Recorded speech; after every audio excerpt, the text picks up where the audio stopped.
Hello everyone. इस part के start में ऑफिसर विनॉय साइंग को कॉल करता है उसका हालचाल पूछने के लिए और चोरी चोरी उसको साथ साथ देख भी रहा होता है। साइंग उसे झूठ बोल देती है कि अब वो बिल्कुल ठीक है, लेकिन असल में उसे अभी भी पैर में दर्द हो रहा था। तो वो उसके सामने खड़ा होकर उसे सरप्राइज कर देता है। साइंग एकदम खुश हो जाती है और फिर वो उसके पास ही बैठकर उसके पैर पे मसाज भी करता है, उसका अच्छे से ख्याल रखता है। साइंग को अपना स्कूल का टाइम याद आने लग जाता है, जब इसी तरह से हमेशा जब उसे कोई भी दर्द होती थी, कोई भी तकलीफ होती थी, तो उसका फ्रेंड विनॉय उसके साथ होता था।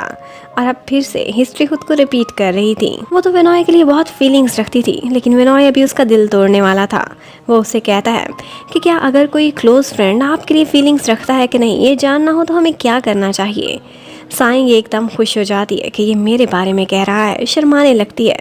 लेकिन फिर फ़ौरन से विनॉय कहता है कि तुम तो फ्रेंड हो ना सारा फी की, प्लीज़ पता करो वो मेरे लिए क्या सोचती है। अब साइंग उसके सामने एकदम एम्बेरस हो जाती है और वो सामने उसका ख्याल भी रख रहा था। साइंग उसके लिए फीलिंग्स भी रखती थी, लेकिन अंदर ही अंदर उसका तो दिल टूट गया था। वो सारा फी को लाइक करता था। दूसरी तरफ हमें यॉर्श के फ्लैट पर दिखाते हैं। निरिन देखती है कि उसके घर के बाहर पुलिस आई हुई है। वो फौरन से यॉर्श को वहां से भागने को कहती है। अब यॉर्श पीछे के दरवाजे से बाहर निकल जाता है और आगे एक ऑफिसर उसे पकड़ने के लिए खड़ा होता है। वो उसको मारता है, उसे घायल कर देता है।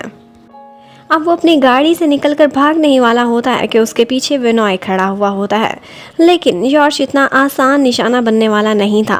वो आगे से फाइट करता है, रेजिस्ट करता है। उन दोनों के बीच थोड़ी देर लड़ाई होती है, लेकिन इन दी एंड यॉर्श पुलिस के हाथों लग ही जाता है, क्योंकि ऑफिसर्स वहाँ पर ज़्यादा थे। अब यॉर्श को पुलिस स्टेशन जाकर पता चलता है कि सर्वेलेंस कैमराज में भी उसके खिलाफ एविडेंस मौजूद है और उसके साथ साथ विनॉय खुद सबूत देगा, क्योंकि वो आई विटनेस है कि वो सारापी और थैवन को मारने वाला था।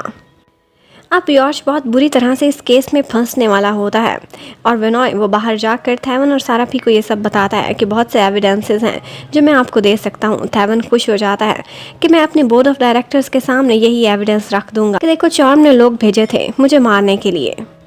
इस सब में ऑफिसर विनॉय उसकी पूरे दिल से हेल्प करने को तैयार था, जबकि अंदर यॉर्श परेशान होकर फौरन से चॉर्म को कॉल करता है और कहता है कि देखो मैं बहुत बुरा फंसा हूँ, मुझे बचा लो, आके कुछ तो करो, जेल गया तो अकेला नहीं जाऊंगा, ये याद रखना। अब थोड़ी देर बाद ही चॉर्म अपना इन्फ्लुएंस यूज करती है और उस बड़े ऑफिसर को यूज करते हुए यॉर्श को वो छुड़ा लेती है। अब विनॉय का बॉस कहता है कि तुम इस केस से बाहर हो, ये तुम्हारा एरिया ही नहीं था, इसलिए तुम अब कम्युनिटी वर्क करोगे।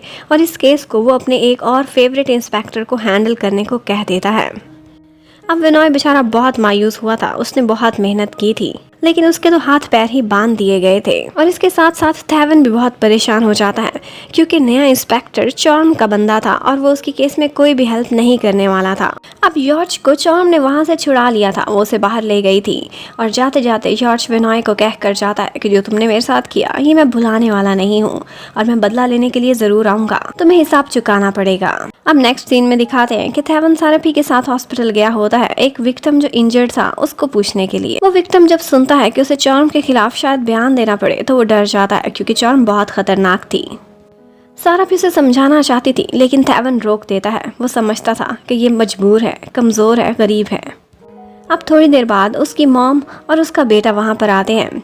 वो विक्टिम देखता है कि उन लोगों ने उसकी फैमिली का बहुत अच्छे से ख्याल रखा है, उनको कंपनसेट भी किया है, इवन कि उसके बेटे की ग्रेजुएशन तक का स्कॉलरशिप भी अरेंज किया है, सिर्फ उसके इंजर्ड होने की वजह से। और ये सुनकर एकदम से उसका दिल बदल जाता है। थैवन ने उसे मजबूर भी नहीं किया था स्टेटमेंट देने पर। वो उसे रोकता है और कहता है कि मैं स्टेटमेंट देने को तैयार हूँ। थैवन ये सुनकर बहुत खुश हो जाता है। अब उसे एक और उम्मीद लग गई थी। उधर निरिन यॉर्श को समझा रही होती है कि ये बुढ़ी चॉर्म खुद भी फंसेगी, हमें भी फंसाएगी, हमने से काफ़ी पैसा लूट लिया है, तो चलो हम कहीं दूर भाग जाते हैं।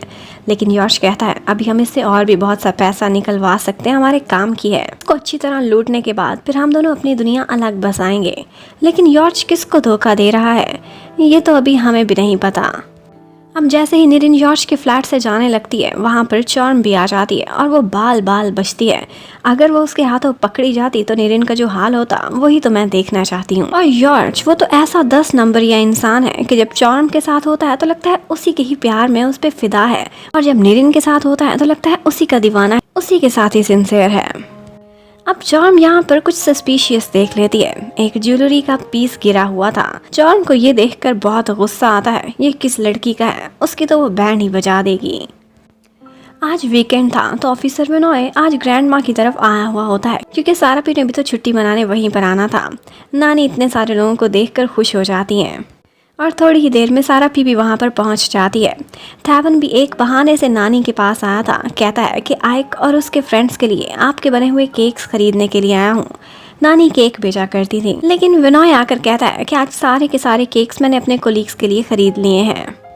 और इसके साथ साथ विनॉय अपनी क्लोज फ्रेंड सारापी के लिए उसकी फेवरेट ड्रिंक भी लेकर आया था। उसका बड़ा ख्याल रखता था। सारापी जैसे ही वो ड्रिंक पी रही होती है तो थैवन की जेलसी वाली नज़रों का ऐसा वार पड़ता है कि उसको तो चॉकिंग ही होने लग जाती है। थैवन की बड़ी बुरी नज़र लगी थी उसकी ड्रिंक को। अब उसके बाद विनॉय थैवन को जलाने के लिए कहता है कि सारापी सारा दिन मुझसे टेक्स्ट पे बातें करती है, बताती है कि तुम कितने सड़ू इंसान हो। लेकिन थैवन को पता था। वो कहता है कि वो दिन और रात दोनों में मेरे साथ ही होती है। मुझे पता है उसके पास टाइम ही नहीं तुमसे बात करने का। अब सेरापी पर कंपटीशन खत्म होने के बाद विनॉय उसको एक ऐप दिखाता है। ये वही ऐप था जो जीजा जी के लैपटॉप में था। वो विनॉय ने अपने लैपटॉप में कर लिया था और वहाँ से बेशक स्क्रीन ऑफ भी हो, उनको सारी वीडियो नजर आ रही थी। ये सारा कुछ उसके मोबाइल पर भी सेव हो रहा था। लेकिन वो सोचते हैं कि जीजा जी के क्लाउड में ये सारी इमेजेस मौजूद होंगी जो कुछ भी लैपटॉप में उस वक्त सेव हुआ था। जीजा जी कौन सा क्लाउड यूज करते थे ये तो उनको पता ही नहीं था। अब ये उन्हें पता चलाना है। उसके बाद शाम को नानी सारापी से बहाने से पूछती हैं कि अगर तुम्हें विनॉय और थैवन में से एक को चूज़ करना पड़े तो तुम किसको करोगी। फैसला तो तुम्हें करना ही है, आज या कल। लेकिन आगे से सारापी सीधा जवाब नहीं देती, बल्कि कहती है कि मेरी सारी तवज्जो अपनी जॉब पर है, मैं ऐसा वैसा नहीं सोच रही। नानी जाते जाते कहती हैं कि तुम सोचो या ना सोचो, मुझे पता है तुम्हारे दिल में कौन है। और फिर सारापी भी वही समय याद करती है जब उसकी और थैवन की एक्सीडेंटल किस हुई थी। और ये सब याद करते हुए वो एकदम ब्लश कर रही होती है। थैवन उसके दिलो दिमाग पर राज करता था आजकल। जबकि उधर साइंग वो पुलिस स्टेशन गई हुई होती है और विनॉय से टकरा कर उसके ऊपर ही गिर जाती है। विनॉय उसे देखकर खुश हो जाता है। साइंग बताती है कि मैं तुम्हें सरप्राइज देने आई थी, तुम्हारा फेवरेट डिनर लेकर। विनॉय भी खुश हो जाता है अपना फेवरेट डिनर देखते ही, और साइंग उसे खुश देखकर खुश थी। साइंग डिनर के बहाने बस विनॉय से मिलना चाहती थी, लेकिन विनॉय का माइंड तो कहीं और था। वो उसे डिनर करने से रोकता है और कहता है मुझे बताओ सारापी से बात हुई मेरे बारे में कि नहीं। लेकिन साइंग कहती है कि क्या करूँ, वो जब भी कॉल करती है सिर्फ थैवन की ही बातें करती रहती है। अब ये बात जब विनॉय सुनता है तो उसका मूड बहुत ख़राब हो जाता है। उसका तो डिनर करने का भी मन नहीं हो रहा था। यहाँ पर साइंग उसे मना खिलाती है और ज़बरदस्ती खाना खिलाती है कि अगर तुम ये खाओगे तो फिर मैं सारापी से बात करूँगी। और फिर विनॉय के सामने ही वो सारापी को कॉल करती है और बातों बातों में उससे पूछती है कि तुम विनॉय के लिए क्या सोचती हो।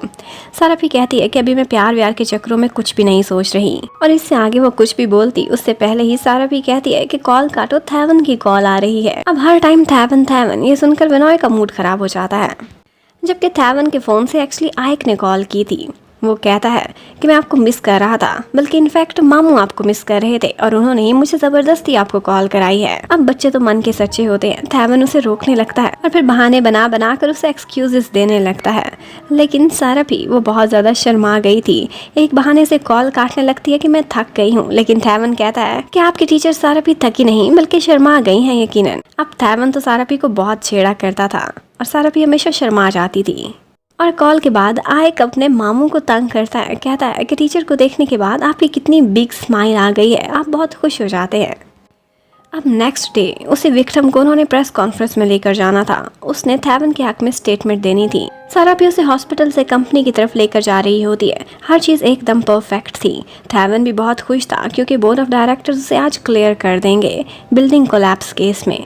लेकिन उसे क्या पता आगे क्या होने वाला है। रास्ते में सारा टाइम वो विक्रम एकदम डरा हुआ लग रहा था। उसे कोई परेशानी थी, लेकिन सारापी को यही लगता है कि शायद मीडिया को सामना करने से ये टेंशन में है। लेकिन इनफैक्ट हमें फ्लैशबैक में दिखाते हैं कि जब वो हॉस्पिटल में था तो उसे बार बार कोई कॉल्स आती थी और कोई उसे ब्लैकमेल कर रहा है। लेकिन क्या वो वर्कर हिम्मत कर पाएगा, थैवन के हक में स्टेटमेंट देगा या उसके खिलाफ? ये देखने के लिए stay connected. Thank you for watching. Bye bye.